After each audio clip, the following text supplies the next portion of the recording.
This is the final amendment to the bill. It will not kill the bill. If adopted, the bill will immediately proceed to final passage as amended. Much has been made as of late, much of it for good reason.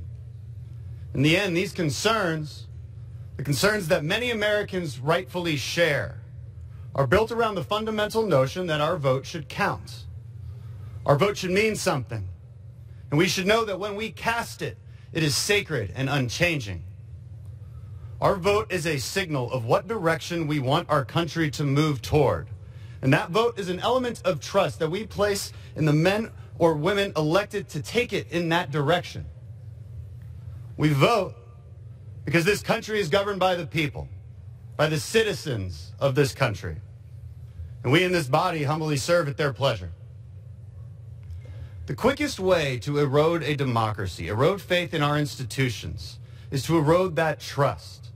Erode the notion that your vote truly counts. The truth is, this is already happening. In places like San Francisco, Democrats have fought hard to ensure that U.S. citizens must share their civic duty, their vote, with illegal immigrants. The city of San Francisco has effectively canceled out the votes of its citizens and replaced it with illegals. When I say it out loud, it sounds like I'm making it up. Because what kind of government would cancel out the votes of its own citizens and replace them with non-citizens, but not just any non-citizens, ones who entered our country illegally? It is with this in mind, this sacred duty to protect our citizens, protect their vote, protect their voice, that I propose this motion to recommit. This motion to recommit would show the American people that despite the deep and growing differences between us, we can at least agree that the people who vote for us are citizens of this country. Madam Speaker, the House is not in order. House will come to order. This is a simple affirmation. It's an affirmation of the fact that the elected representatives of this body answer to the citizens of this country who voted for us. And we will not stand by and let their voices be muted. We will not let their trust be eroded. We will not let our democracy be questioned. Last year, Congress voted on this very idea. 49 Democrats crossed the aisle to vote with us. It should not be a partisan idea that the people who do not legally live in our country cannot legally vote in our elections. If you are not legally here, if you entered our country against the laws and wishes of our citizens, then you should not vote for representation in our government, diluting the voices of Americans.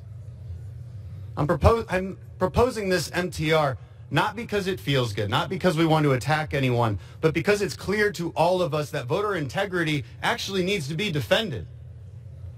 It has become clear because San Francisco is not the only municipality that has fallen into this radicalism. Other cities have done or attempted to do the same.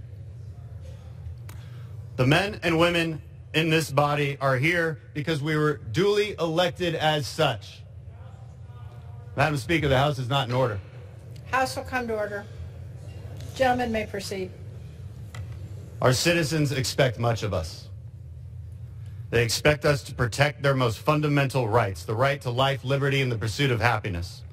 And they expect us to respect their voice. And often the only way they have to express that voice is through their vote. If we no longer agree to protect that voice, as we did last Congress, if we don't, in this moment, agree that their voice should not be canceled out, but protected, then I worry a great deal about our democracy. I worry that radicalism has made its way into this sacred body, as it already has in so many other places across our great country. I urge my colleagues to vote for this motion to recommit. Vote to protect the voices of your constituents. Vote to preserve the notion that our nation's government is elected by and only by the citizens of this country. Anything less is a disservice to the very people who put us here.